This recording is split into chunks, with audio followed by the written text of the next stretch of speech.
अंध भक्त हर दल को दलदल बनाते हैं। ऐसे बहुत सारे लोग देखने को मिलते हैं जो बिना सोचे विचारे सारे के सारे कृत्य करते हैं और जिस दल से वे खुद जुड़े हैं उसका आंख बंद करके समर्थन करते हैं, चाहे नीति मानने लायक हो या न हो। नीति का व्यक्ति का बिना सोचे समझे समर्थन, क्योंकि बस वो उससे जुड़े हुए हैं। ऐसा नहीं है कि केवल एक ही दल में इस तरह के लोग हैं, सारे दलों में इस तरह के लोग विद्यमान हैं। कभी वो जाति के प्रभाव में आ जाते हैं, कभी वे संपर्क के प्रभाव में आ जाते हैं, कभी उनका व्यक्तिगत स्वार्थ किसी से सधा हुआ होता है तो उसके समर्थन में आ जाते हैं। और इस तरह से केवल वे यही सिद्ध करते हैं कि उनकी तुच्छ मानसिक संतुष्टि हो रही है और इस वजह से वे उन बातों का, उन तथ्यों का, उन सिद्धांतों का आंख बंद करके समर्थन करते हैं। आवश्यकता इस बात की है कि सही ढंग से हम उस पर विचार करें, मनन करें, चिंतन करें और उसके बाद ही कोई निर्णय लें। और इस चक्कर में उनका वर्तमान से भी अलगाव हो जाता है।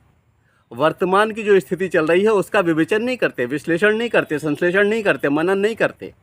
बस केवल आंख बंद करके विश्वास करना है और झूठे तथ्यों को वैसा का वैसा ही स्वीकार कर लेते हैं।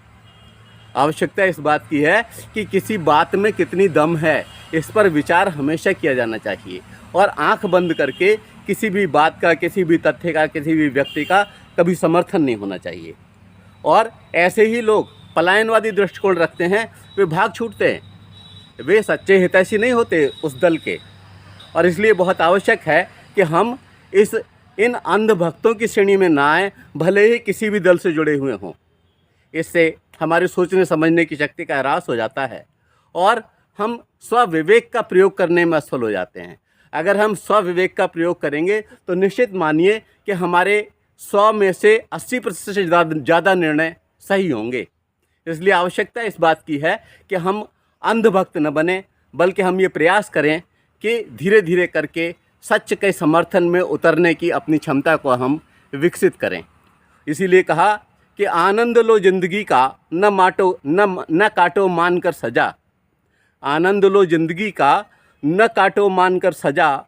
मत सोचो जुदाई का, मुलाकात का ले लो मज़ा। जियो भरपूर हर लम्हा, जैसा तुम्हारा दिल चाहे। वक्त के साथ चलो, खुश रहो, मान उसकी रजा। R.K. ग्रोवर ने वास्तव में बहुत सुंदर कहा है और इसी के साथ मैं विदा लेता हूँ। धन्यवाद।